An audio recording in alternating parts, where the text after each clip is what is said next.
हा सत्संग संत रामपालजी महाराजांचा असून मराठी भाषिक भक्त समाजास सहज समजावे म्हणून हिंदी भाषेतून मराठी भाषेत रूपांतरित करण्यात आलेले आहे.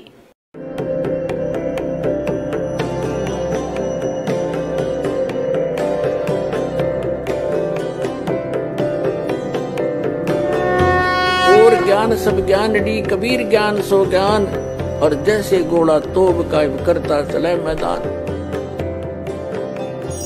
जगद्गुरु तत्वदर्शी संत रामपालजी महाराजांचे अमृत वचन सर्व पवित्र धर्मांच्या व पवित्र शास्त्रांच्या आधारावर. कंठी माला सुमरणी बाई पैरे से क्या हो, ऊपर डूंडा साध का और अंदर रख्या खो. म्हणतात हे वरती कंठी घातली, माळ घातली, एक मण्याची माळा कंठी घालतात हे कबीरपंथी नकली. एक तुळशीच्या लाकडाचा एक मणी बनवून जानव्यात बांधतात आणि हे इथे भक्त येतात त्यांना आम्ही म्हणतो कंठी माळा नाही चालणार, याला काढून टाका. तर ते दृढ होतात की याला नाही काढणार, हा तर आमचा जन्मसिद्ध अधिकार आहे. आता परमात्मा काय म्हणत आहेत, कंठी माला सुमरणी ये सभी सिलसिला मेटे. ह्या सगळ्यांना सोडा, यांनी काय पार होणार. आत योग्य भक्ती करा, सद्भक्ती करा, सत्साधनेने मोक्ष मिळेल. या कंठी आणि माळा वरवरच्या दिखाव्यांनी हवे तर कपडे लाल घाला, हवे तर पॅन्ट शर्ट घाला. भक्त वाले लक्षण आणि भक्ती योग्य असेल तर तुमचा मोक्ष होईल. एक विशेष अवडंबराने भगवान नाही भेटणार. तर इथे म्हणतात की कंठी माला सुमरणी ये पैरे ते क्या हो, ऊपरचा दिखा भगत और अंदर रख्या खो. ना साधना ठीक ना ज्ञान योग्य. कंठी माला सुमरणी बाई पैरे से क्या हो, ऊपर डूंडा साध का अंतर रख्या खो. कन फूका गुरुआ में लह जाने भाव न भेद, जम के हलकारे फिर ये हाथों में लिए बेद. होय होय होय. आता पुण्यात्म्यांनो, एक एक वाणी अशी अनमोल आहे महापुरुषांची. म्हणतात की ये कन फूका गुरुआ मिले, कान में फूक मारनिया और जाने भाव न भेद. आणि म्हणतात हे काळाचे दूत फिरत आहेत नकली संत, जे वेदांचे ज्ञाता मानले जात होते त्यांना कख पण माहित नाहीये वेदांचे. वेद पढ़ने पर भेद न जाने ये बातें पुराण 18 और जड़ को अंधा पत्ते खुआवे भूल गया सर्जनहारा. जर यांनी वेद वाचले असते तर काय दगड पुजले असते. वेदाचे ज्ञान असते तर म्हणतात हे वेदो, हे काळाचे दूत फिरत आहेत वेदांना हातात घेऊन घेऊन. तुम्हाला एका नकली महर्षी दयानंदचा सर्व इतिहास आपल्यासमोर ठेवला दासाने आणि यांना किती शिखरावर चढवून ठेवलं होतं, डोक्यावर घेतलं होतं प्रत्येक माणसाने. असा महर्षी नाही, याच्यासारखा वेदांचा ज्ञाता नाही. तर असे म्हणतात हे काळाचे दूत होते, वेदांचे नाव घेऊन आणि ज्ञान सर्व उलटे सांगून ठेवले. तर इथे यालाच प्रमाणित करत आहोत की जम के हिलकारे फिरे ये हाथों में लिए वेद. जिथे पण तुम्ही महर्षी दयानंदचा फोटो बघाल, वेद पहिले धरलेत त्यांनी चारही, जसा त्याचा ठेका घेतलाय, जसं काही यानेच लिहून ठेवलेत सगळे, आणि कखही माहीत नाही त्या माणसाला. तर पुण्यात्म्यांनो, आजपर्यंत ही अशीच वीज पडत होती. आपण त्यांना महर्षी मानत होतो, पण होते यांचे कोणा बालकासारखे ज्ञान. यांचा सत्यार्थ प्रकाश दासाने आपल्या समोर ठेवला, ज्यांना आपण शिरोधार्य मानत होतो. आणि त्यात इतकी खोटी बकवास भरली होती, सामान्य माणूस नाही लिहिणार अशी गोष्ट मूर्खपणाने त्यांनी लिहून ठेवली. म्हणतो सूर्यावर असे व्यक्ती राहतात जसे इथे आहेत, सर्व बाग बगीचे आहेत, सर्व पदार्थ आहेत. सांगा, तो एक माणूसही होता आणि महर्षी पदवी मिळवून गेला. म्हणतात झूठे गुरु बहुत हैं ये अनगन कोट अनंत, सार नाम का भेद बतावे सो सतवादी संत. झूठा गुरु काल है ये फांसी दे अड़ाए, मारत है मैदान में वो छलबल बहुत बनाए. झूठा गुरु काल है ये गुरु का दया स्वरूप, या मैं मीन न मेख है जैसा संवल रूख. एक एका वाणीचा निष्कर्ष बघा पुण्यात्म्यांनो. महापुरुष हे होते ते महापुरुष भगवानांशी परिचित, प्राप्त ज्ञान हे तत्वज्ञान आहे. सांगतात झूठा गुरु काल है और गुरु का दया स्वरूप, और या में मीन न मेख है जैसे संभल रूख। आता जसे एक संभलचे झाड असते, संभल, आणि संभलच्या झाडावर हा जो पोपट असतो, पोपट, तो वृक्षांना निवडतो की हा वृक्ष बघत राहतो, वाट बघतात की रोप उगवले आहे, त्याचे झाड बनेल आणि मग त्याची फळे खाईन.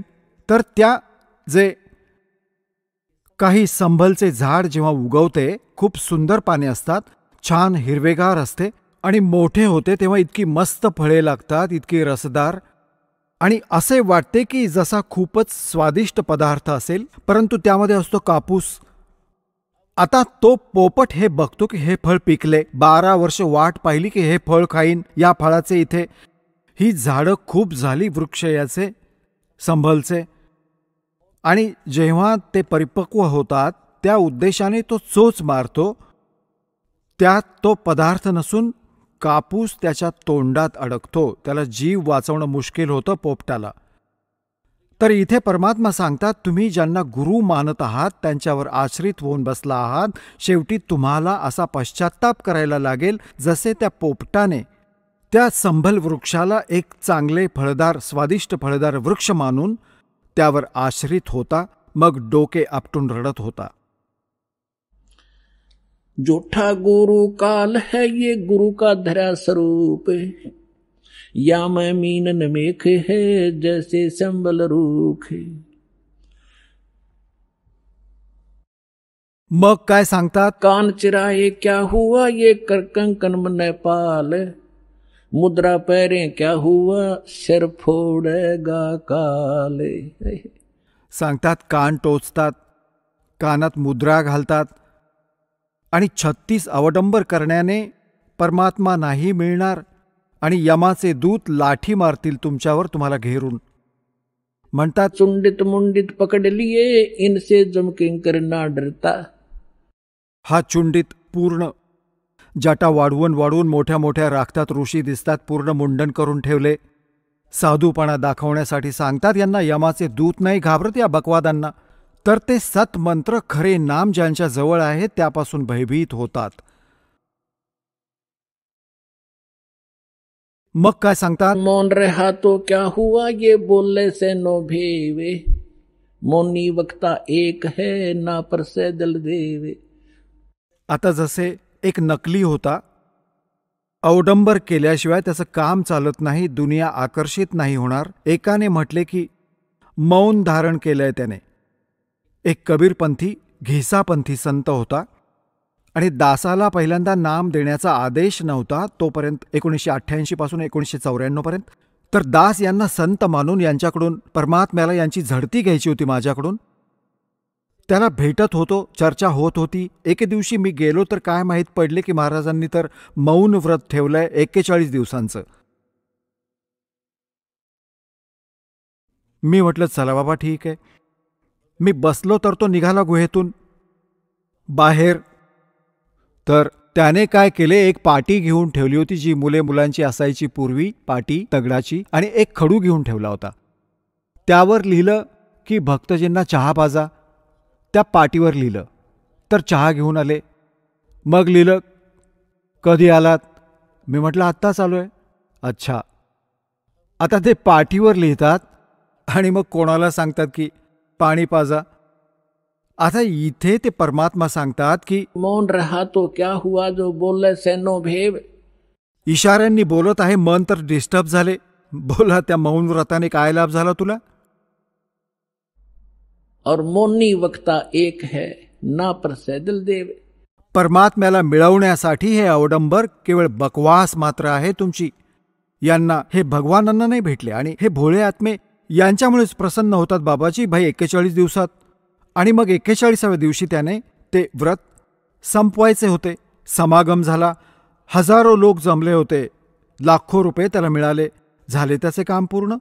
तो पण पार आणि शिष्य पण पार, दोघे गाढवं होतील एकत्र.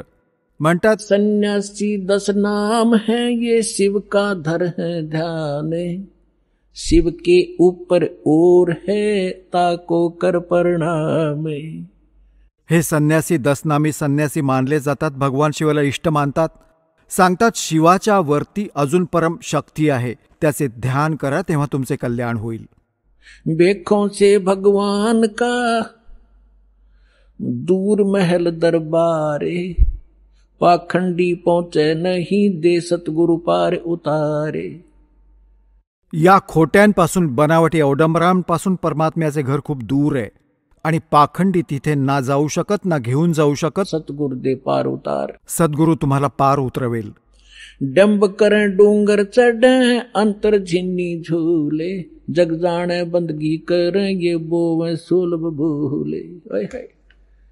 तुम्ही पाहत असाल आम्ही खूप बघून ठेवलंय. कडू अनुभव आहे दासाचा. काय बघत होतो, एक वेळेस हा दास आपल्या ड्युटीवर जात होता. दास हरियाणा सिंचाई विभागात ज्युनियर इंजिनियरच्या पोस्टवर होता. मोटरसायकलवर जात होता आपल्या ड्युटीवर. तर रस्त्यात खूप माणसं एकत्र जमली होती. एक उंच असं स्थान होतं गावाच्या बाहेर आणि जंगल होतं तिथे. तिथे काय पाहिलं, एक बाबाजी बसला होता आणि दुरून दिसत होतं 10-20 भक्त बसले होते. मी पण गेलो तिथे बघण्यासाठी. तोपर्यंत दासाला हे ज्ञान नव्हते साधू संतांचे असे अट्रॅक्शन असायचे. तर तिथे बसलो. खूप लोक बसले, धुनी लावले होते त्यांनी. सगळे हुक्का प्यायले, भरभरून चिलीम पण प्यायले आणि जाऊन 10 रुपये ठेवत. आणि आता ते उंच स्थानावर बसले की जेणेकरून दिसेल का तर माझे पुजारी येतील. तर काय आहे, तर इथे काय सांगतात, डंब करें, पाखंड करें और डोंगर चढ़े, म्हणजे वर उंच स्थानावर टेकडीवर जाऊन बसतील. और अंदर पोरी बकवाद, अंतर झिन्नी झूल, और जग जाने यो बंदगी करे. आपण जनसाधारण तर हे समजत असतो की हा भक्ती करत असेल. तर परमात्मा म्हणतात, यो बोवे सुलभ भूले. हा तर आपल्या भविष्यात बाबळीचे काटे पेरत आहे, कर्म फोडत आहे आपले. डंब करें डोंगर चढ़े ये अंतर झिन्नी झूले, जग जाने बंदगी करे ये बोवे सुलभ भूले. मग म्हणतात, माला मुक्ती न होते है, मुक्ती होत है नाम. ह्या माळेने मुक्ती नाही होणार, या नामाने मोक्ष होईल. हवं तर माळेने जप करा किंवा बिना माळेने जप करा. केवळ ही माळ घालून अवडंबर करण्याने काम नाही होणार. आता पुण्यात्म्यांनो, जसे दास आज जो सत्संग एंड करेल त्याच कारणाने गोष्ट पुढे जाऊन बिघडते. जसे थोडेसे उदाहरण देतो. ही माळ गळ्यात घालायची परंपरा कशी आली? जेव्हा भक्ती कोणत्याही युगात कधी प्रारंभ झाली होती, परमात्मा येतात, थोडीफार भक्ती ते स्टार्ट करून जातात. प्रथम मंत्राचीच होती. तर त्या माळेने जप करत असत. तर पहिले काय करत असत, खिसा, कपडे, वस्त्र असे नव्हते. माळेने जप केला व माळेला आदराने गळ्यात घालत असत. तो लोक दिखावा नव्हता. ते फक्त केवळ आपले सुरक्षित स्थान आणि आदरणीय स्थान हृदयाजवळ लटकत असे आणि जेव्हा त्याची आवश्यकता भासे त्याला तेव्हा जप करत असत. तर ज्याच्या गळ्यात माळ होती ते जप करत होते. तर विना मर्यादेने त्या मंत्र करणाऱ्यांकडून जर कोणाला आशीर्वाद मिळाला तो सफल होईल. तर गृहस्थी माणसाला कोणाला आशीर्वाद दिला त्या माळवाल्याने, जप करणाऱ्याने, तर त्याला लाभ झाला. तर त्याची पूजा सुरू झाली. आपल्या घरोघरी बोलवू लागले. जेव्हा थोडीशी भक्ती डाऊन व्हायला लागते तर ही ओळख मानली की जो गळ्यात माळ घालत आहे हा भक्त आहे व याची पूजा सेवा करण्याने खूप लाभ होतो. तर आपण 2 भागात विभागले गेलो. जे माळ घातलेले दिसतात त्यांना आपण भक्त व संत मानतो, त्यांची सेवा करतो, पाय धुतो आणि त्यामुळे थोडाफार लाभ त्याला मिळायचा. आता कसे? हे तर असे होते जसे कोणी आपल्या टायरमध्ये हवा भरून ठेवली आहे आणि त्यातून घेऊन दुसऱ्या ट्यूब व दुसऱ्याच्या टायरमध्ये भरत आहे. थोडीफार येईल, त्याचे पण काम नाही होणार पूर्ण आणि याची संपून जाईल. तर अशी गोष्ट बिघडत गेली. तर असे आपण या नकलींना जे गळ्यात माळा घालत होते प्रारंभी, तर हे भक्त होते, परंतु मर्यादाहीन होण्याने आपल्या संग्रहित कमाईला इथेच डिस्ट्रॉय करत जात होते आणि दोघे इथल्या इथेच राहत होते. तर अशा प्रकारे हे माळेचे प्रचलन चालले होते. तर लोकांनी जेव्हा हे पाहिले की माळा ज्याने घातली आहे त्याला भक्त मानतात, मग माझ्यासारख्या पाखंडीने 2-2 घालायला सुरुवात केली. तर काय म्हणे, कोणी विचारे की 2 का घातले आहेत भक्तजी, की दोन्ही हातांनी जप करतो मी? तर त्यांनी विचार केला की हा अजून मोठा भक्त असेल, तर त्याची अजून जास्त पूजा सुरू झाली. तर ज्याने मग 3-3, 4-4 घालायला सुरू केले, तर 4 घालणाऱ्याला जास्त पसंत करू लागले साधे भोळे भक्त. तर असा बट्ट्याबोळ झाला. एका आश्रमामध्ये काही भक्त, त्या गाववाल्यांनी एक आश्रम बनवला होता, 5-7 खोल्या बनवल्या होत्या. अशा प्रकारे आपण ज्ञानहीन झाल्याने आपण या नकलींचे मजूर बनून राहिलो. आपण यांना हे थोडेफार भक्ती करतात तशी, आणि मग आपण त्यांची सेवा करून रोटी तुकडा चारून थोडाफार लाभ आपण घेत होतो. आपण यांचे भिकारी म्हणून राहत होतो. आता दास इच्छितो की घराघरात सगळे धनवान होत. भगवानांच्या खजिन्यात काही कमी आहे? जो भक्ती करेल तोच धनी होईल. भगवानांच्या भक्तीचा सर्व सुख तुम्हाला प्राप्त होतील. आपण कशाला कोणाच्या तोंडाकडे बघू मग? तर काय होते, त्यात 5-7 खोल्या बनवून ठेवल्या होत्या. तिथे साधू संत येत असत आणि गावातले लोक तिथे सेवा करायला जात असत. तर ते काय, कोणाची सेवा करत होते? जो जास्त भजन करताना दिसे. त्यांनी काय ओळख करून ठेवली होती की जास्त भजन कोण करतो? जो सगळ्यात पहिल्यांदा उठून स्नान करून आणि आपल्या भजनाला बसतो. तर भक्त तिथे जो राहत असे सेवादार एखादा, तर गाववाले त्याला विचारत असत की आज पहिले कोण उठले होते? की त्यांचे लंगोट वाळत असत बाहेर. एक एक लंगोट ठेवत असत, ते धुवून सुकवून आणि आपल्या भजनाला बसत असत. तर जो सगळ्यात पहिल्यांदा सांगत असत हे उठले होते सगळ्यात आधी, हा यांचा लंगोट वाळत आहे. तर त्याचीच पूजा लोक जास्त करू लागले. आणि दुसरे जे उशिरा उठत होते त्यांच्याकडे ते विशेष ध्यान देत नसत. त्याचीच पूजा करायचे, त्यालाच प्रणाम करणे, त्याचेच पाय दाबणे. तर दुसरे एक त्यात नकली होता, आळशी माणूस. त्याने विचार केला, हे काय चक्कर आहे, याची पूजा का होत आहे? तर त्याला माहीत पडले की हे वेळेवर उठलेत. यामुळे त्यांनी ओळख करून ठेवली. लंगोट कोणाचा पहिल्यांदा सुकलेला आढळला, तो काय करू लागला, सगळ्यात पहिल्यांदा उठला अर्धा तास. आणि इतका आळशी होता, स्नानही करत नव्हता. असा लंगोट पाण्यात भिजवून सगळ्यात आधी टांगून ठेवला आणि परत झोपत असे. तर तेव्हा त्यांनी विचारलं, बाबा हा कोणाचा लंगोट आहे? तर तो या महात्म्याचा आहे. तर ते सगळे त्या सगळ्यांना सोडून या नकलीच्या बरोबर जायला लागले, त्या लंगोटाची ओळख करून की पहिला कोणता उठला रात्रीतून. तर आपण असा भक्तीचा नाश केला. तर इथे परमात्मा सांगतात, माला मुक्ति न होते है, ये मुक्ति होत है नाम. एक अक्षर बाहरा, ये उजड़ भला न गामे. म्हणतात, माला मुग्ध गंवारे कू, गल में पैरा काठे. दगड़े दोजक के चल्या, लखी न सतगुरु बाटे. माला मुग्ध या मूर्खांनी हे गळ्यात घालून ठेवले इतके मोठे मोठे मणी आहेत. आणि दगड़े दोजक के चल्या, नरकाच्या रस्त्याला पकडून ठेवलंय. लखी ना सतगुरु बाटे, म्हणजे सद्गुरूंच्या मार्गाचा याला पत्ता नाही लागला. मुंड मुंडावे मूर्खा, ये कर है घोटम घोटे. बार भेख बनावे ही, अंदर अनगिन खोटे. मूर्ख मुंडन करून घेत असत, म्हणजे वस्त्रा फिरवून घेत असत, चमन गोटा करून घेतात. आणि मुंड मुंडावे मूर्खा और कर है घोटम घोटे, और बाहर भेख दिखावे ही. बाहेरून तर दिसतोय मोठा महात्मा असेल, आत अमर्यादित खोटेपणा. केले की कोपी ने है, ये फूल पान पल खाही. नरका मुख नहीं देखते, जो बस्ती निकट ना जाई. एका वेळी या दासाला हे ज्ञान प्राप्त झाले. तर आम्ही आमच्या ऑफिसमध्ये बसून, तर आमच्या इथे एक हीच चर्चा होत असे. ज्याला कोणाला आमची गोष्ट आवडत होती त्यासोबत चर्चा सुरू करत असू.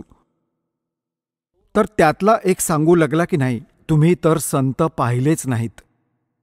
मी सांगितले, माझे असेचे गुरुजी आहेत, त्यांच्याकडून मी दीक्षा घेतली आहे. तो हे म्हणू लागला की तुम्ही संत तर पाहिलेच नाहीयेत. दुसरा माझा साथी म्हणत होता की ते कसे असतात बाबा, की मी एक वेळेस ऋषिकेशला गेलो होतो हरिद्वारच्या पुढे, आणि तिथे पुढे एक जंगल आहे 1 किलोमीटर पुढे चालून साईडला, आणि तिथे एक महात्मा राहत आहे, आणि तो केवळ एक लंगोट बांधतो केळ्याच्या पानांचा, जंगलात राहतो, आणि जंगलात इतका आत चालत जातो की माणसाचं तर दर्शन पण नाही करत तो, आणि जर त्याचे दर्शन झाले तर बेडा पार होऊन जातो. तर खूप लोक तिथे जमू लागले होते. तर मी पण जाऊन बसलो त्यांच्याशी, विचारपूस केली तर त्यांनी सांगितले की एक महापुरुष राहतात इथे आणि ते कधी कधी इथे दिसतात फिरत असताना, तर आम्ही त्यांच्या दर्शनासाठी बसलो आहोत. होऊ शकेल आमचे भाग्य उजळेल. परंतु जेव्हा कधी आभास होतो तर पळून आत गुहा खोल जंगलात पळून जातो, माणसांना दर्शन नाही देत. तर सांगू लागला की एक सांगत होता की एक दिवस मला थोडेसे दर्शन झाले होते, मग एकदम तो पाठ फिरवून पळून गेला. बस त्या दिवशी थोडीशी कसर बाकी राहिली, नाहीतर बेडा पार झाला असता. त्याच आशेने 20-30 माणसे बसली होती तिथे. आता या परमात्म्याच्या ज्ञानाने तो निर्णय होईल की ते काय होते, तो कोण होता, हाय त्याला काय म्हणतात सूक्ष्म वेदात, केले की कोपीन है वो फूल पान फल खाही. केळ्याच्या पानांचा लंगोट तर बांधून ठेवलाय, असे बैरागी त्यागी वाटत आहेत, आणि फुले पाने आणि फळे खाऊन उदरनिर्वाह करतात आणि वस्तीच्या जवळ नाही जात, माणसाचे तोंड पण नाही बघत. असे त्यागी बैरागी त्यांना संसार एक समर्थ संत मानतो. आता याचे प्रमाण दिले आहे सूक्ष्म वेदामध्ये. केळे की कोपीन है जो फूल पान फल खाही, नरका मुख नहीं देखते जो बस्ती निकट नहीं जाही. ते काय आहेत? वो जंगल के रोज है जो मनुष्यों बिद के जाही, निस्तिन फिरो उजाड़ में नो परमात्मा पावे नाही. कसे प्रमाण दिले की तो जंगलातील नील गाय आहे, जो बघितला माणूस की पळून जाईल, सोसाट माहीत नाही कुठे जाऊन बसेल. हे जंगलाचे नील गाय आहेत. जेव्हा नामाने मोक्ष होईल, या बकवासाने होणार. हे जंगलात पशु सगळे नंगे फिरतात आणि पळून जातात, मृग पण पळून जाते माणसापासून घाबरून. मग याचे समाधान सांगतात, डेरे डांडे खुश रहो ये खुसरे लेना मोक्षे, दरु पर लाद पार उतर गे फिर डेरे में क्या दोषे. परमात्मा बघा, अजून तर कोणते उदाहरण यांच्याकडे नव्हते जेव्हा हे ज्ञान मालक देत असत. आपण ध्रुव आणि प्रल्हादाला मुक्त मानतो. मानता म्हटलं हो. तर जेव्हा ध्रुव व प्रल्हाद तुम्ही म्हणता पार झाले, त्यांचा इतिहास बघा वाचून. प्रल्हादजी 10 वर्षांचे होते जेव्हा नरसिंहजी आले व त्यांना भेटले. म्हणजे परमात्मा प्राप्ती झाली. भक्ती ते पहिल्यापासूनच करत होते. आणि मग त्यांनी लग्न केले.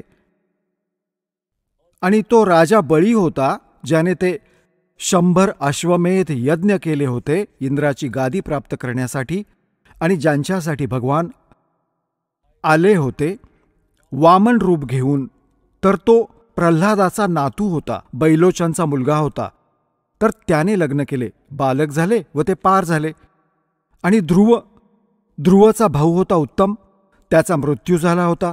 मग ध्रुवाने लग्न केले आणि उत्तमची पत्नी पण त्याच्याबरोबर ठेवली त्याने, तर तो पण पार झाला. तर सांगायचा भाव हा नाहीये की तुम्ही जी बकवास करता की ब्रह्मचारी जंगलात गेले तेच पार होतील. नाही, जर ब्रह्मचारी पार होतात तर हे हिजडे तर सर्वात पहिल्यांदा पार होतील, त्यांचा तर नंतर नंबर येईल. परंतु मोक्ष होईल भक्तीने. हवे तर ब्रह्मचारी राहून करा, हवं तर घर करून करा, हवं तर गृहस्थी करा. दुराचार वाईट सांगितला, तो तर असाही चांगला नाही, अशी ही वायफळ गोष्ट आहे. तर सांगायचा भाव हा आहे, असे भक्तांच्या स्तराचे काम नाहीये. तर अशा प्रकारे काय म्हणतात, डेरे डांडे खुश रहो, डेरे डांडे खुश रहो, खुसरे लेना मोक्ष. और दुरुपर लाद भी पार हो गए, फिर गृहस्थी में के दोष. आता पुण्यात्म्यांनो, हे असे काम बिघडवतात. एकदा गरीबदास साहेबजी जेव्हा परमात्म्याशी परिचित झाले होते आणि आपले ज्ञान प्रचार पण करत होते, कोणी त्यांच्याकडे येत असे तर ज्ञान पण देत असत, दीक्षा देत असत, केवळ सिंपलशी हे मूळ ज्ञान नव्हते देत. परंतु त्यांच्याकडून खूप दिलासा मिळत होता. ते समर्थ होते, आशीर्वादाने पण लाभ देत होते, सांसारिक सुख देत होते. तर त्या एक तुम्हाला सांगतो की यांची कशी दुर्गती होते. जग जाणायो बंदगी कराई बोल सोल बबूल. एक बेरी गाव आहे रोहतक जिल्ह्यात. आता ते झज्जरमध्ये आले. तर तिथे त्या गावातली एक व्यक्ती होती हरलाल नावाची, आणि ती धार्मिक व्यक्ती होती खूप.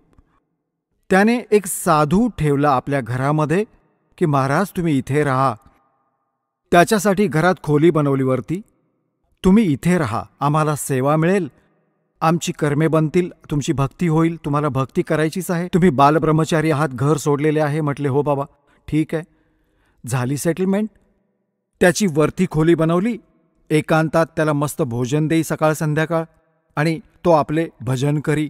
असा पण तो विचार करायचा की हा भजन करत असेल, आणि ते भजन त्याच्याकडे ती भक्ती नव्हतीच. तर काय झाले की तो काय करत होता, मस्त माल खायचा आणि खाऊन झोपायचा. आणि जशी भक्ती होती वरपांगी साधना थोडीफार थोडा वेळ करे, ती भक्ती मोक्षदायक नव्हती. तर काय झाले, काही दिवसांनंतर त्या संताचा मृत्यू झाला. अंतिम संस्कार केले.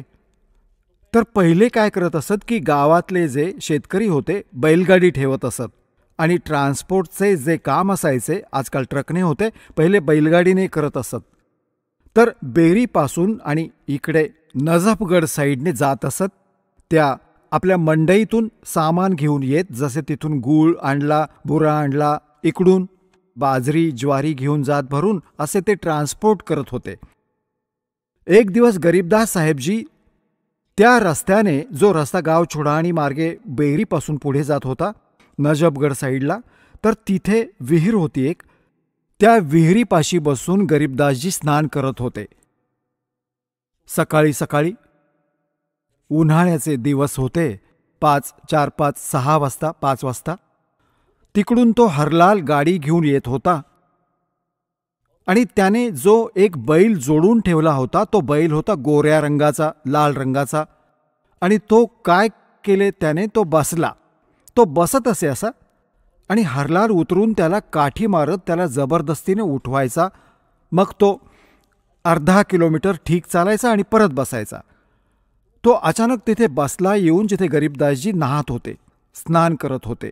तर गरीबदासजी जसेच्या तसे उठून, धोतर बांधलेले होते, नाहत नाहत, आणि तिथे गेले त्या बैलाच्या जवळ जो बसला होता. एक बैल उभा होता, गाडी थांबली होती. तर त्यांनी त्याच्या कानात काही गोष्ट सांगितली. तो एकदम उभा राहिला. तो बैल उभा राहिला. तर शेतकऱ्याला हीच मोठी गोष्ट होती की बैल नीट चालायला लागला. आणि तो तिथून घेऊन बेरी, जवळजवळ 10-15 किलोमीटर आहे छोडाणीपासून, बेरीपर्यंत तो बसला नाही. तिकडून राम झाला. महाराज कोण आहात आपण? बाबा गरीबदास नाव आहे माझं. आणि हे काय झालं?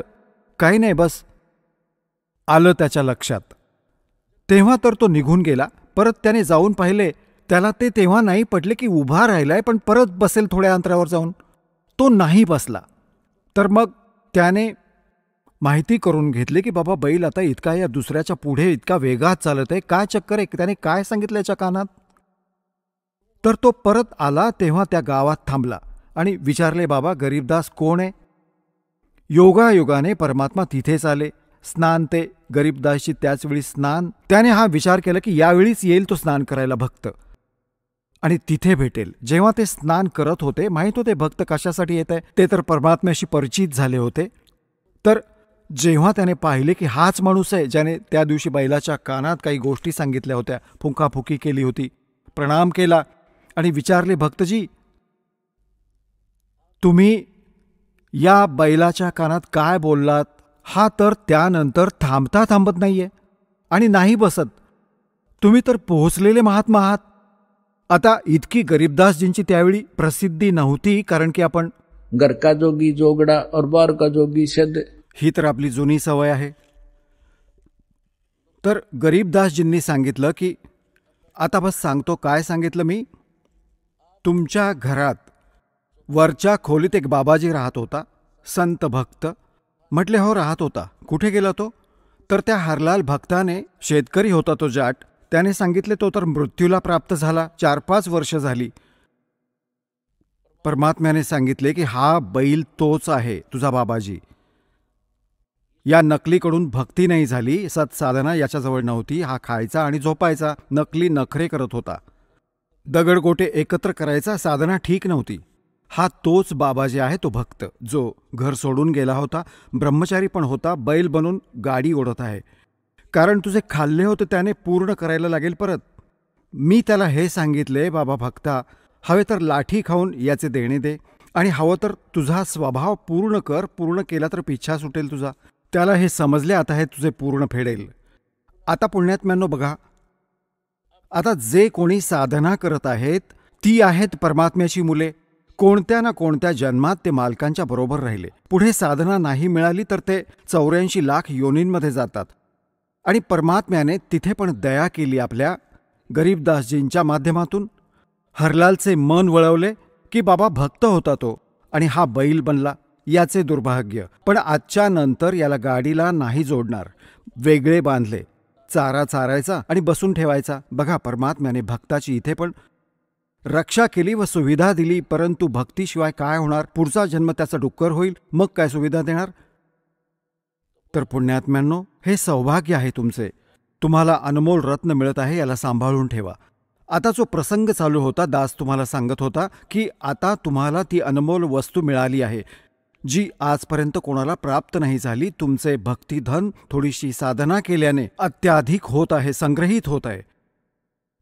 आणि या भक्तिधनाने तुम्हाला इथली भौतिक सुविधांचा पण वापर करायचा आहे आणि पुढे चालण्यासाठी पण याला सुरक्षित ठेवायचं आहे, याला वाटायचं नाही. आता पुण्यात्म्यांनो, काही दिवसांनंतर ज्याने 1-2 वर्ष साधना इथे केली, भगवानाची सत्साधना, तर तुम्ही जे भक्तिहीन व्हाल, तुम्ही कोणाला आशीर्वाद द्याल ना, तो पण फळू लागेल. तुमचे पंक्चर होईल आणि त्यात हवा भरू लागेल. तुम्ही पण डाऊन व्हाल, इथेच राहाल. तुमची गाडी उभी राहील आणि त्यात त्याचा लाभ नाही, कारण की दोघांना फुल एअर पाहिजे टायरमध्ये पुढे गाडी चालवण्यासाठी. आणि ती वेगळी सिस्टीम आहे जी दास तुम्हाला देत आहे. यात स्वतः पंपाने भरा आणि आपली गाडी चालवा. एखाद दुसरा मूर्ख असेल तो जो आपल्या टायरमधून दुसऱ्याच्या टायरमध्ये हवा भरेल, दोघे कंडम होऊन जाल. तर या साधनेने आपण असे बिघडतो. जो प्रसंग चालू होता की असे जे जन्म मनुष्याचे होतात ते असे होतात.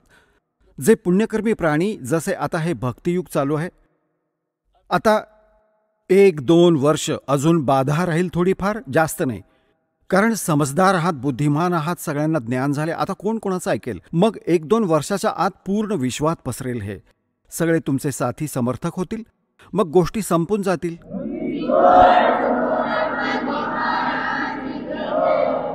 मग जी मर्यादा तुम्ही कराल, तुम्हाला सहयोग देतील आणि ते पण त्याच मर्यादा पालन करत असतील, तर तुमची भक्ती खंड नाही होणार.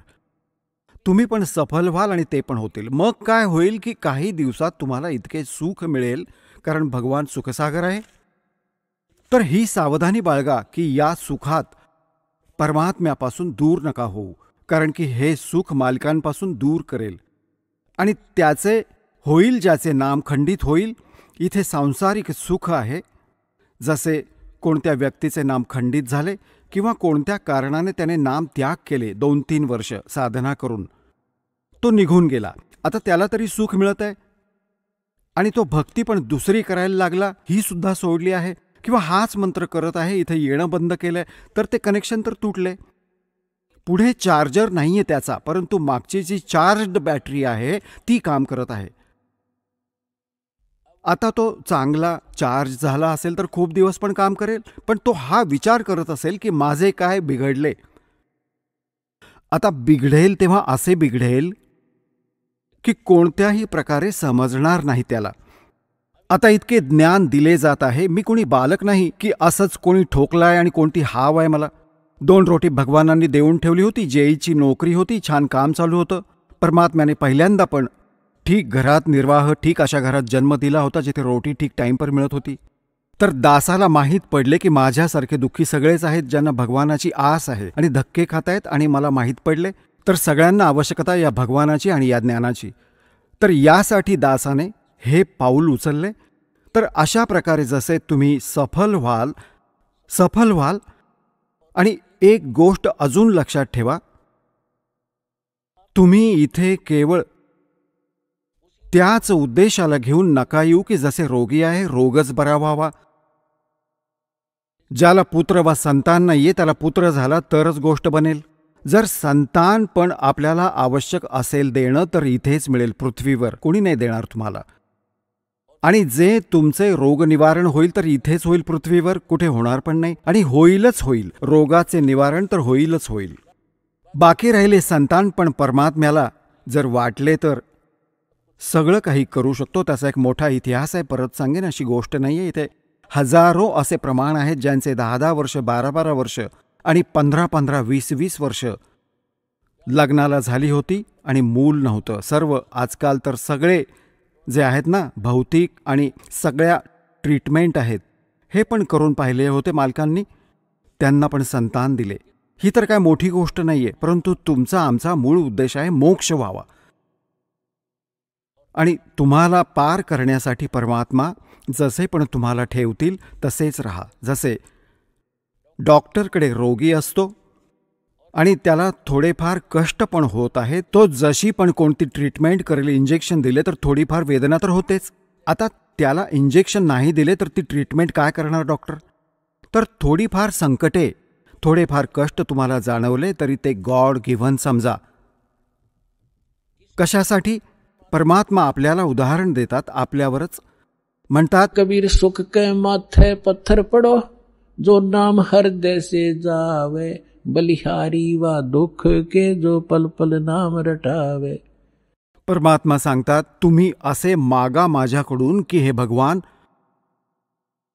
अशा सुखाला आग लागो जे तुमच्यापासून दूर करते. हे परमात्मा, असे दुःख, बलिहारी उस दुख के, असे दुःख कायम ठेवा ज्यामुळे तुमची आठवण नेहमी राहील. असे सुख नका देऊ भगवान जे तुमच्यापासून दूर करेल. तर तुम्ही असे समजा, छोटी मोठी जी किरकिर राहील ही गॉड गिव्हन असेल, कारण मन बकवास करणार नाही. यात मृत्यू दिसेल तेव्हाच तो भक्ती करेल, नाहीतर करू देणार नाही. असा खतरनाक एलिमेंट आहे हा. तर पुण्यात्म्यांनो, ही परमात्म्याची ट्रीटमेंट चालेल जेव्हा तुम्ही त्याला शरण याल. डॉक्टरच्या हॉस्पिटलमध्ये ॲडमिट एक पेशंट आपलेच चालवेल तर तो रोग नाही बरा होऊ पाहत, तो तर बकवास करत आहे, व्यर्थ वेळ वाया घालवत आहे. तर तुम्ही इथे आला आहात, भगवान कोणी बालक नाही, आपल्या भविष्यातील जाणतो. आता जसे कोणाचा ॲक्सिडेंट झाला आणि त्याचे रक्त वाहत आहे, ब्लिडिंग होत आहे, तर डॉक्टर सगळ्यात पहिल्यांदा असा प्रयत्न करेल की रक्तवाहन थांबावं. जरी त्याच्या पायात कितीही वेदना होत असेल, फ्रॅक्चर पण असेल, त्याला नाही सांभाळणार की हा त्रास होऊ दे थोडा, पहिले याचा जीव जाईल जर रक्त नाही थांबवले तर. तो म्हणत असेल, हाय रे मेलो, पाय तुटला, हाय मेलो, तर ती वेगळी गोष्ट आहे. आधी तो रक्त थांबवेल, मग पायाला सांभाळेल, त्यात जीव नाही जाऊ शकत. तर अशा प्रकारे तुम्ही इथे आला आहात केवळ एक उद्देश घेऊन, आणि परमात्म्याला माहीत आहे की उद्या याच्यावर एक असे संकट येईल, याचा जीव जाणार आहे किंवा कोणता अजून भयंकर अटॅक आहे याच्यावर. तर पहिले मालक तुमच्या त्या संकटाला हटवेल जे भविष्यात अजून येणार आहे, याहूनही भयंकर. आणि तुम्ही हा विचार कराल, सांगा, माझे हे संकट नाही बरे झाले, 2 वेळा झाले, 3ऱ्या वेळी आले, 5वी हजेरी झाली. पुण्यात्म्यांनो, इथे तर आजीवन येण्याची नियत बनवा, तर तुमचे कल्याण होईल. असे मूल नाही की भगवान जंतर मंतर करेल की तू तुझा राजी मी माझा राजी, नाही. तुमच्या असंख्य जन्माचा कोड मिटेल इथून. आता जो प्रसंग चालला आहे की जसे सतयुगात पुण्यात्मा जन्म घेतात आणि त्यांच्यासाठी परमात्मा असे वातावरण बनवतात, फळदार वृक्ष असतात सगळ्या जागी. जसे आजकाल आपण धान्य उत्पन्न करतो किती मेहनत करून, त्यावेळी हे असे उभे राहतात, जसे समक्ष बघितलं असेल तुम्ही, असे उभे राहतात. आणि जा आणि तोडा, फांद्या हलवा आणि शिजवा आणि खा, फळं तोडा आणि खा, आणि भजन, आणि त्यात भजन सगळे करतात, त्यांची अशी श्रद्धा असते. तर ते भक्ती करतात शास्त्र विरुद्ध, आणि सुख सगळी उपलब्ध आहेत. शरीर पण स्वस्थ आहे, लाखो वर्ष जीवन पण राहतं, बापाच्या आधी मुलगा पण नाही मरत आणि महिला विधवा नाही होत. तर ते हे विचार करत आहेत की आम्ही जी साधना करतो याने आम्हाला लाभ आहे. नाही, ही चूक मारत आहे आपल्याला आजपर्यंत. तर त्या सतयुगात कोण प्राणी जन्म घेतील हे खूप असंख्य युगांपासून चालत आलंय. आता जसं ही वेळ आता चालू आहे, जे भाग्यवान पुण्यात्मा आहेत या ज्ञानाच्या संपर्कात राहतील, भक्ती ठीक करत राहतील, तर हे पार होतील. आता अरब खर्व प्राणी पार होतील. आता या मधल्या पिढीत या ज्ञानाने, कारण की परमात्म्याने 3 युगे वाट पाहिली आहे या वेळेसाठी. आणि कसे परमात्मा कशा प्रकारे असे लपाछपी करून आणि भक्ती वाचवून आणलाय, तुम्ही या ज्ञानाशी परिचित व्हाल तेव्हा माहीत होईल. कुठेही जसे तुम्ही विचार करता श्रीकृष्णाने साडी वाढवली द्रौपदीची, श्रीकृष्णाच्या हातामध्ये नव्हते काहीही. परमात्म्याची श्रद्धा कायम ठेवण्यासाठी परमात्मा सांगतात, मैं ही सौछल छिद्र करता हूं. तेच त्याच संताचे रूप बनवून जातात, तो ज्या गुरुवर आश्रित आहे आणि त्याचे काम करतात, भक्तात आस्था बनून राहते.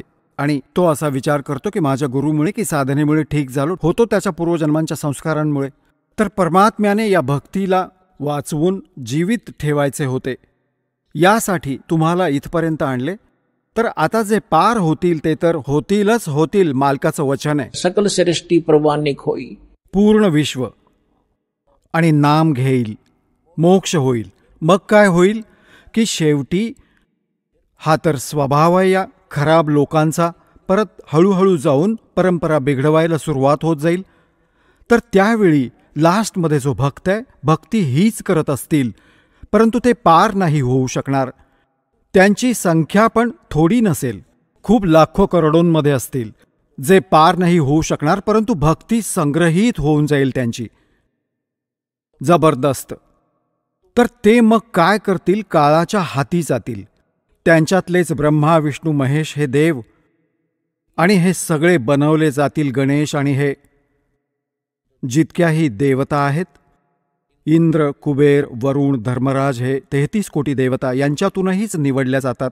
आणि मग यांना वर ठेवेल वरच्या लोकात, यांची पुण्य त्यांच्याबरोबर असतील. मग तिथे याचा टॅक्स आहे, आपला टॅक्स वेगळा घेईल व आपला माल पण विकेल तो न्यारा. तर यांची पुण्य समाप्त होतील, मग हे दुसऱ्यांदा सतयुगात जन्म घेतील. ते मागचे ज्यांना वरती लुटले जात आहे ते या सतयुगात येतील आणि आत्ताचे परत खूप वर्षांच्या नंतर ते येतील परत सतयुगात. आता सतयुगात हे होतील भक्ती संग्रहित प्राणी जे आत्ता करतील. शास्त्र अनुकूल साधना आता मिळाली यांना.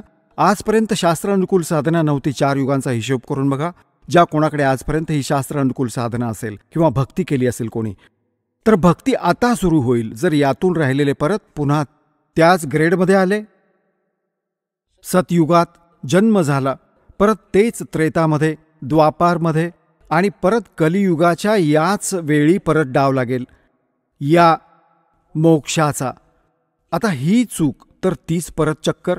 इंद्र हजारो वर्ष युगांपर्यंत तुम्ही त्या इंद्राच्या पोस्टवर राहाल, हजारो वर्षांपर्यंत देवतांच्या स्वर्ग लोकात आपला माल खाल, बर्बाद कराल पुंजीला. आणि मग जर पुढे भगवान परत कोणी संत नाही भेटले, इतके जन्म मनुष्याचे ते होऊन पण तुम्ही 84 लाख योनींमध्ये चक्कर खाल. तर हा आपला आजचा विषय होता की तर आज हा तुमचा डाव लागला आहे, याला सांभाळून ठेवा. आपल्याला मानव शरीर प्राप्त झाले आहे. आपल्याला 600 वर्षांपूर्वी परमात्मा आले होते, तेव्हा पण तुम्ही मालकाच्या शरणात होता. 64 लाख शिष्य होते. हे 64 लाख शिष्य तर पहिले येतील. त्यानंतर परत परमात्म्याने हा आपला प्रचार केला आहे. जसे तुम्हाला सांगितले गेले आहे की ही वाणी त्यालाही जशी काग भुसणची कथा ऐकवली होती, 6 महिने कथा ऐकून त्यावर थोडासा परिणाम झाला की नाम घेईन, तर हा इतका प्रचार होईल, या वाणीचा वादळ उठेल. तर ते जे टर्न वाईज ज्यांचा पण नंबर मनुष्याचा आला आहे, ते काही त्या दिवसांनंतर शरण येतील, यायला लागेल आणि या प्रकारे सगळ्यांना मोक्ष मिळेल. बोलो सतगुरुदेव. चला आता आपण त्या श्रद्धाळूंचे अनुभव जाणून घेऊयात ज्यांनी जगद्गुरू तत्वदर्शी संत रामपालजी महाराजांकडून नामदीक्षा प्राप्त केलेली आहे, तसेच त्यांच्याद्वारे सांगितलेल्या भक्ती मार्गावर चालत आहेत. नमस्कार. नमस्कार सर. आपलं नाव? माझं नाव अशोक गंगाधर आयरे, मुक्काम पोस्ट ठेंगोडा, तालुका सटाणा, जिल्हा नाशिक. आपला व्यवसाय काय आहे? माझा व्यवसाय शेती आहे सर. संत रामपालजी महाराजांची गुरुदीक्षा आपण कधी घेतली? 22/2/2017 रोजी मी सद्गुरू रामपालजी महाराजांची दीक्षा घेतली. संत रामपालजी महाराजांची गुरुदीक्षा घेण्या अगोदर आपण व आपला परिवार कोणती भक्ती साधना करत होतात? सद्गुरू रामपालजी महाराजांच्या भक्तीत येण्याच्या अगोदर मी ब्रह्मा, विष्णू, महेश, माता दुर्गा म्हणजे आपले हिंदू धर्मातले सर्व देवी देवता यांची पूजा करत होतो. आणि पंढरपूरचे विठोबा महाराज, त्यांच्यानंतर ज्ञानोबा राय यांच्या दिंडीत पायवारीत जात होतो. मी पंढरपूरला कमीत कमी 10 ते 15 वाऱ्या केल्या आहेत. भजन गात, कीर्तनं, प्रवचनं ऐकत दिंड्या करत होतो. त्याच्यानंतर त्र्यंबकची वारी करत होतो. त्याच्यानंतर मुंगे पैठणची वारी करत होतो.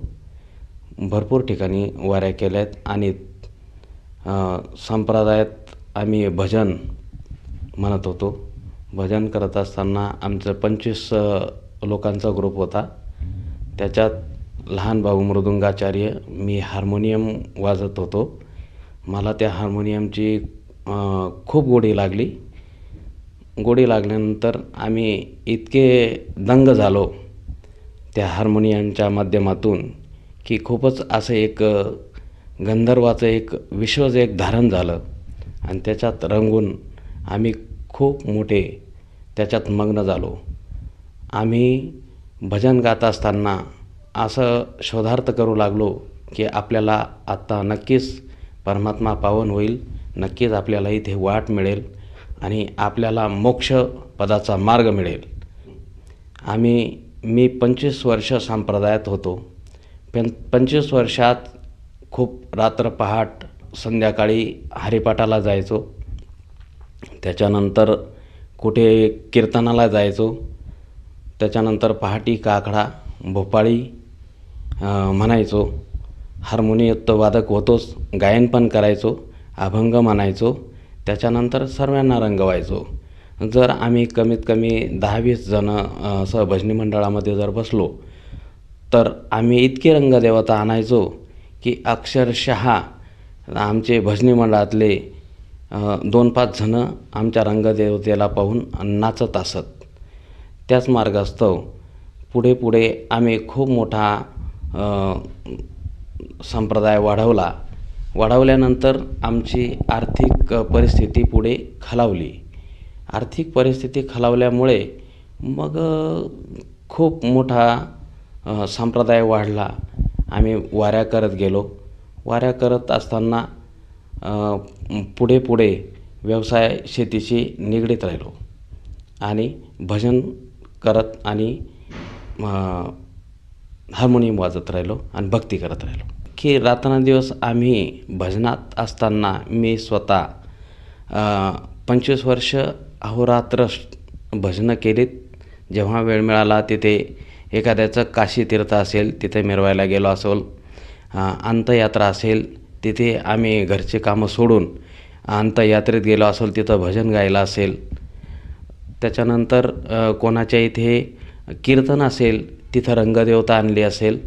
त्याच्यानंतर कीर्तनातले पहाटे जेव्हा सप्ते व्हायचे, सप्त्याच्या पिरियडमध्ये आम्ही 7 दिवस आम्ही घरी यायचो नाही. 7 दिवस तिथेच झोपायचो. पहाटे उठून महाराज मंडळी जी बी राहायची सकाळी पहाटे काकडा म्हणणारे, तर त्यांच्याबरोबर काकडा म्हणायचो आणि रंगदेवता आणायचो.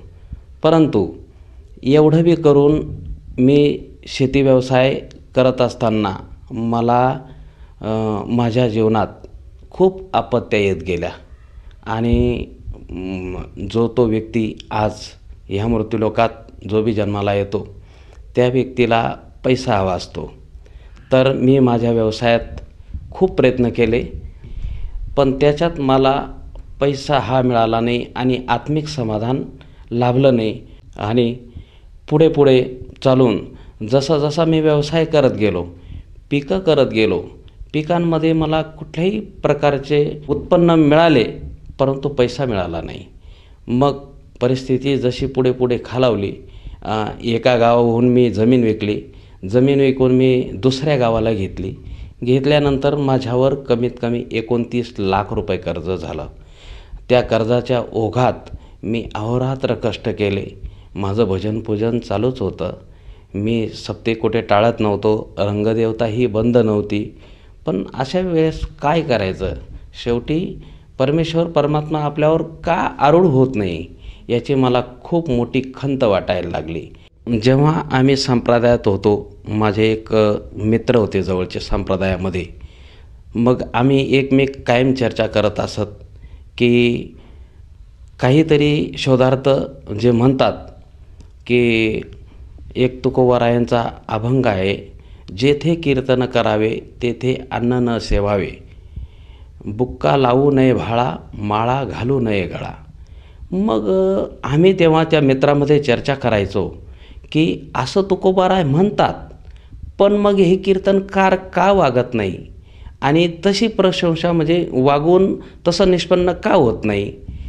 मग आम्हाला फार मोठी खंत वाटायला लागली आणि मध्येच ओघाओघाने त्या मित्रांनी त्यांच्या घरी टी व्हीवर एक चॅनलवर कार्यक्रम पाहिला. ते असे आम्हाला छंदच होता ना, प्रत्येक साधुसंतांचे कीर्तनं प्रवचनं लागले की आम्ही पाहायचो. ते ओघाओघाने त्यांनी संत रामपालजी महाराजांचा कार्यक्रम टी व्हीवर पाहिल्यानंतर त्यांनी एक 8-10 दिवस कार्यक्रम सलग पाहत राहिले. त्यांनी त्यांच्यावर खूप मोठा एक संग्रह केला ज्ञानाचा. आणि जेव्हा संत रामपालजी महाराजांनी त्या ग्रंथांच्या आश्रयानुसार जेव्हा सांगितलं सगळं काही, म्हणजे की ब्रह्मा विष्णू महेश यांचा जन्म होतो आणि मृत्यूही होतो, तेव्हा त्यावेळेस मला त्या मित्रांनी जेव्हा समजून सांगितलं की बाबा आपण आजपर्यंत भक्ती करत आहोत, पण संत रामपालजी महाराजांचा जेव्हा मी कार्यक्रम पाहिला, 8 दिवस तुम्हाला सांगितलंच नाही, आणि ब्रह्म विष्णू महेशांचा जन्मही होतो आणि मृत्यूही होतो. मग म्हटलं असं असेल कसं काय? मग मीही तेव्हा कार्यक्रम पाहिलेत. संत रामपालजी महाराजांच्या कार्यक्रम पाहिल्यानंतर माझे त्याच्यात डोळे उघडले की खरोखर गुरुजी म्हणजे संत रामपालजी महाराज जे सांगतात हे त्रिकाल सत्य आहे. आणि त्या मित्रांच्या सांगितल्यावरून मी संत रामपालजी महाराजांच्या शरणात आलो. सर, जसं तुम्ही सांगितलं की संत रामपालजी महाराजांची भक्ती आपण ज्ञानाच्या आधारावर स्वीकार केला त्या भक्तीचा, तर ह्या भक्ती स्वीकार केल्यानंतर किंवा ही जी भक्ती आपण स्वीकारली आणि त्या भक्तीनुसार आपण साधना केली, गुरुमंत्र जाप केला, तर त्यामुळे आपल्याला व आपल्या परिवाराला काही लाभ प्राप्त झालेत का? सर, संत रामपालजी महाराजांच्या गुरुदीक्षा घेतल्यामुळे जेव्हा नाममंत्र आम्हाला मिळाले आणि आम्ही भक्तीला सुरुवात केली, आम्ही सर्व परिवार, पत्नी, 2 मुले आणि मी, आम्ही 4 जण जेव्हा भक्तीला लागलो, तर आम्ही शेतीमध्ये अगोदर जेही पिकं करायचो त्याचा बेनिफिट आम्हाला मिळत नव्हता. परंतु जेव्हा दीक्षा घेतली 22/2/2017, त्याच्यानंतर 2 महिन्यात आम्ही जेही पीक लावलं होतं त्याच्यातच मला 2 लाखाचं उत्पन्न झालं. त्याच्यानंतर मी जसे शेतीमध्ये पिकं करत गेलो, माझ्यावर 29 लाख रुपये कर्ज होतं. तर आत्तापर्यंत मला 4 वर्षात 29 लाख रुपये कर्ज फेडून आज मी एकदम सुखी आणि माझा परिवार सुखी आहे. आणि पूर्ण फॅमिली अतिशय उत्कृष्ट मार्गाने आम्ही संत रामपालजी महाराजांच्या शरणात आहोत, भक्ती मार्ग करत आहोत आणि खूप मोठा आनंद घेत आहोत. सर, जसं तुम्ही सांगत आहात की संत रामपालजी महाराजांची भक्ती स्वीकारल्यानंतर आणि त्यांनी जो गुरुमंत्र आपल्याला दिला आहे त्या गुरुमंत्राचा जप केल्यानंतर आपली आर्थिक परिस्थिती सुधारली आणि जे आपल्या डोक्यावर जे कर्ज होतं ते सुद्धा पूर्णपणे दूर झालं. मला असं विचारायचं आहे, आर्थिक लाभ तर आपल्याला झालाच आहे, परंतु या व्यतिरिक्त आणखीन काही लाभ आपल्याला झालेत का? सर, त्याच्या व्यतिरिक्त माझी शारीरिक अवस्था खालावलेली होती. मला जॉईंट पेनचा प्रॉब्लेम होता, तो सुद्धा माझा प्रॉब्लेम सॉल्व झालेला आहे. त्याच्यानंतर हातपाय दुखणे, सांधेवात हे असे जे प्रकार होते, जेव्हा संत रामपालजी महाराजांच्या शरणात आलो आणि परिपूर्ण भक्तीचा आनंद घेऊन जेव्हा आनंद घेतला, तर हा सुद्धा माझा प्रॉब्लेम परिपूर्ण मिटला आणि आज खूप आनंदित आम्ही शेती करतो आणि परमात्म्याची भक्ती करतो, याच्यात शंकाही नाही. संत रामपालजी महाराजांनी जे मंत्र दिले आहेत, ते जे मंत्र आहेत ते मूळ मंत्र आहेत. मूळ मंत्र भजल्यानंतर ते 100% ब्रह्म विष्णू महेश हे आपल्याला पावन होतात आणि आपल्याला ते परिपूर्ण सुख देतात आणि परमात्म्याची वाट दाखवतात, यात शंकाही नाही. सर, जसं तुम्ही सांगत आहात की संत रामपालजी महाराज जे मंत्र देतात, त्या मंत्रामुळे आपल्याला खऱ्या अर्थाने ब्रह्मा विष्णू महेश आणि त्यांच्यापासून जे लाभ सांसारिक, आर्थिक, मानसिक जे लाभ प्राप्त होतात त्या मंत्राद्वारेच होतात. तर या अनुषंगाने जर आपण जे आपले मित्र आहेत, जे आपले आप्तेष्ट आहे, नातेवाईक आहे आणि जो आज टी व्हीवर आपल्याला जो श्रोतावर्ग आज बघत आहेत, त्यांना आपण काय संदेश द्याल? सर, संदेश देण्याइतका माझा तितका अधिकार नाही, परंतु विनवणी 100% करू शकतो. संत रामपालजी महाराजांचा उपदेश घेऊन जर आपण भक्ती केली, त्या परमात्म्यापर्यंत सद्गती आपल्याला प्राप्त होईल आणि मोक्षाचा मार्ग मिळेल, यात शंकाही नाही. सर, जर कोण्या साधकाला किंवा भक्ताला संत रामपालजी महाराजांची गुरुदीक्षा अथवा नामदीक्षा घ्यावायची असेल, गुरुमंत्र घ्यावायचा असेल, तर ती व्यक्ती गुरुदीक्षा कशी घेऊ शकेल? सर, संत रामपालजी महाराजांच्याकडून जर दीक्षा घ्यायची असेल तर टी व्हीवर अनेक चॅनलवर संत रामपालजी महाराजांचे कार्यक्रम चालत आहेत.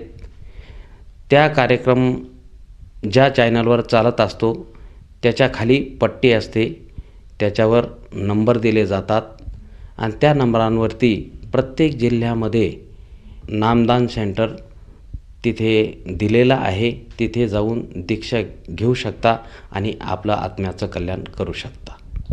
सर, जसं तुम्ही सांगत आहात की आज संत रामपालजी महाराजांच्या दयेने प्रत्येक जिल्ह्यामध्ये नामदान केंद्राची उभारणी केली आहे आणि आपल्या टी व्हीवर जे नंबर फ्लॅश होत आहे त्या नंबरवर जर संपर्क साधला तर आपल्याला तिथला ॲड्रेस मिळेल आणि तिथे जाऊन तो साधक किंवा ती व्यक्ती नामदीक्षा घेऊ शकेल.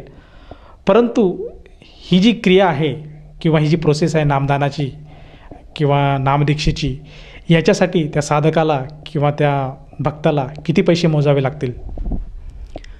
सर, सद्गुरू रामपालजी महाराजांच्या चरणात येणारे व्यक्ती म्हणजे ज्यांना काही दीक्षा प्राप्त करायची आहे त्या व्यक्तींना निःशुल्क नामदान प्राप्त होतं. याच्यात कुठल्याही प्रकारची फी वगैरे आकारली जात नाही. निःशुल्क पद्धतीने इथे नामदान दिलं जातं, उत्कृष्ट पद्धतीने नामदान दिलं जातं. धन्यवाद. सतसाहेब.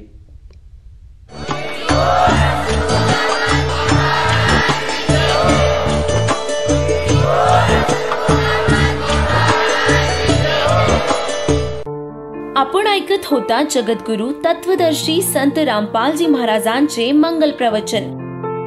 निःशुल्क नामदीक्षा प्राप्त करण्यासाठी आणि अधिक माहितीसाठी संपर्क करा 7030303951 7030303952. आमची वेबसाईट आहे www.jagadgururampalji.org. सर्व पवित्र धर्मांच्या पवित्र शास्त्रांवर आधारित प्रमाणित अनमोल पुस्तक ज्ञानगंगा किंवा जगण्याचा मार्ग यापैकी कोणतेही एक पुस्तक निःशुल्क मागविण्यासाठी आम्हाला आपले पूर्ण नाव, पूर्ण पत्ता, पिनकोड सहित आणि फोन नंबर लिहून 7030303951 7030303952 या नंबरावर SMS करू शकता किंवा आम्हाला 7030303950 या नंबरावर WhatsApp देखील करू शकता.